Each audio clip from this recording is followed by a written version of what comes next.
सभी बलिया के सभी माताएं, बहनें और नौजवान साथियों,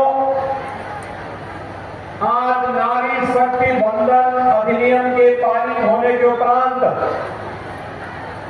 आप सबके अभिनंदन के लिए मुझे बलिया में आने का सौभाग्य प्राप्त हुआ है। इसके लिए बलिया की इस धरा को नमन करते हुए मैं आप सबका हृदय से अभिनंदन करता हूं, स्वागत करता हूं। बलिया की धरती एक क्रांति धरा है। चुनौती से जूझते हुए हमेशा अपना मार्ग बनाती है और बलिया जो रास्ता तय करता है, देश बाद में उसका अनुसरण भी करता है। याद करिए 1857 के प्रथम स्वातंत्र समर को, इस स्वातंत्र समर की दिशा को पूरे देश के अंदर उस चिंगारी को ले जाने का कार्य अगर किसी ने किया था तो भारत माता के अमर सपूत महान क्रांतिकारी मंगल पांडे ने बैरकपुर से इसकी शुरुआत की थी और देखते ही देखते पूरे देश के अंदर आजादी का प्रथम स्वतंत्र समर प्रारंभ हो गया था। 1857 भारत की स्वाधीनता का एक ऐसा अवसर था जिसने भारत को आजादी का एहसास कराने की शुरुआत की थी कि पूरा देश अगर एकजुट होकर के लड़ेगा तो अंग्रेज बहुत दिनों तक भारत को गुलाम नहीं बना सकते। यह सौभाग्य बलिया की ही माटी को गाता है। याद करिए 1942 में बलिया ने अपने आप को स्वाधीन घोषित कर दिया था। भारत आजाद होता 1947 में, लेकिन बलिया ने तो 42 में ही अपने को स्वाधीन घोषित कर दिया था। याद करिए देश की आजादी के बाद भारत को जो संसदीय लोकतंत्र भारत के स्वतंत्रता संग्राम सेनानियों ने दिया था और उस लोकतंत्र को कुचलने का कुत्सित प्रयास जब हुआ था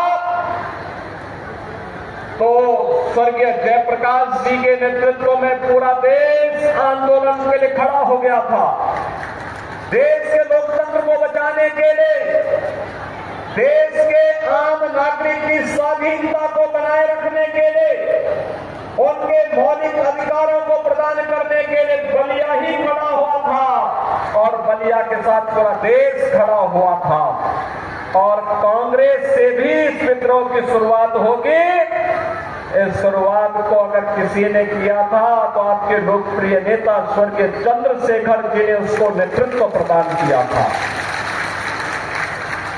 भाइयों बहनों, मंगल पांडे हो या चित्तू पांडे, जयप्रकाश जी हो या स्वर्गीय चंद्रशेखर जी, इन सब की प्रेरणा बलिया को एक नई पहचान दिलाती है और पहचान ही नहीं दिलाती है, उससे पहले भी अतीत की ओर जब हम जाते हैं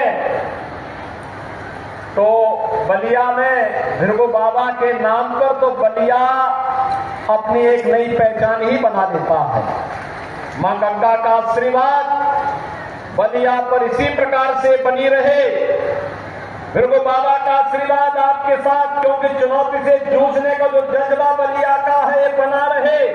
आज इसी के लिए मैं आपके पास आया हूं और आपको धन्यवाद देने के लिए भी। देश की संसद में महिलाओं के लिए संसद और विधानसभा के लिए अधिनियम पारित प्रधानमंत्री जी ने अभी हाल ही के नए संसद सत्र में संसद में किया, भवन में किया है।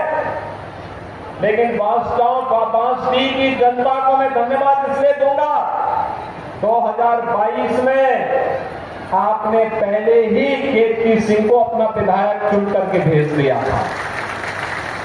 इसलिए मैं आप सबको हृदय से धन्यवाद देता हूं कि आपने पहले इसकी शुरुआत कर दी और अब तो जब परिसीमन होगा 2026 में पर सीमन के बाद जब विधानसभा और संसद में 1/3 सीट 35% सीटों पर महिलाओं को आरक्षण की सुविधा प्राप्त होगी तो बलिया में भी सीटें बढ़ेंगी और बलिया से भी अब केतकी सिंह के साथ साथ तमाम अन्य बहनों को भी उत्तर प्रदेश विधानसभा और देश की संसद में चुन करके जाने का एक अवसर प्राप्त होगा।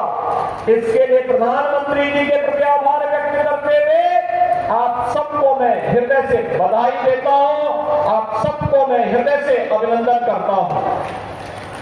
भाइयों बहनों, आज एक नए भारत का दर्शन हम सबको हो रहा है।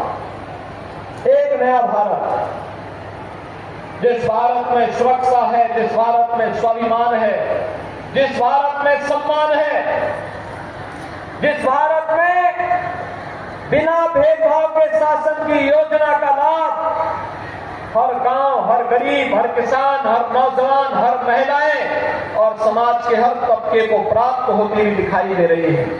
कोई सोचता था कि गरीब को भी शौचालय मिलेगा, ये शौचालय बीमारी को तो दूर करता ही है, लेकिन ये शौचालय उससे भी महत्वपूर्ण हमारी माताओं, बहनों की, बेटियों की गरिमा की रक्षा करने का एक माध्यम भी बनेगा। यह पहली बार हुआ है। धुएं से मुक्ति मिलेगी, इसके लिए उज्ज्वला योजना का सिलेंडर भी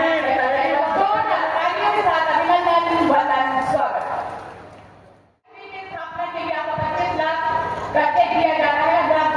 एक बार 14 साल में उसका फिर खाली बता चाहूंगे जो प्रधानमंत्री रोजगार सृजित राज्यों के अंतर्गत 50 लाख का आपको चेक दिया जाता है। श्रीमती मीरा देवी आपको फर्नीचर उद्योग के व्यवसाय के हेतु आपको 49 लाख का बैंक का माध्यम से ऋण दिया जाता है। अधिनियम के पारित होने के उपरांत बहनों के अभिनंदन के लिए आयोजित समारोह में बलिया के आज के सम्मेलन में भारतीय जनता पार्टी के क्षेत्रीय अध्यक्ष श्री सहजानंद राय जी, जिला के अध्यक्ष पूर्व विधायक श्री संजय यादव जी, उत्तर प्रदेश सरकार में मेरे साथ सहयोगी मंत्री परिवहन मंत्री श्री दयाशंकर सिंह जी, राज्य मंत्री श्री दानिश आजाद